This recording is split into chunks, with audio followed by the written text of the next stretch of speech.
হবে না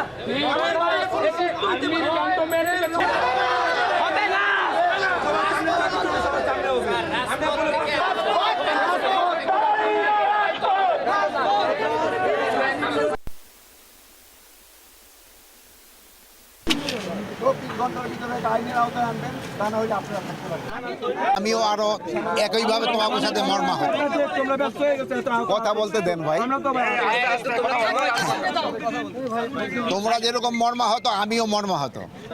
যে জিনিসটা ঘটছে এটা আমার অগোচরে ঘটছে, এই জন্য আমি এইটার সাথে যারা যারা জড়িত তাদের আমি অলরেডি সাসপেন্ড করার অর্ডার দিয়ে দিছি এবং আমি একটা হাই পাওয়ার কমিটি করে দিছি এটা ইনভেস্টিগেশন করার জন্য। আমার কথাটা শেষ করি, এটার সাথে যারা জড়িত তাদের কোনো অবস্থায় ছাড় দেওয়া হবে না। Thank you. তাদের কোনো অবস্থা ছাড় দেওয়া হবে না। কিন্তু উনি তো স্যার বর্ডার থেকে পালায় যান।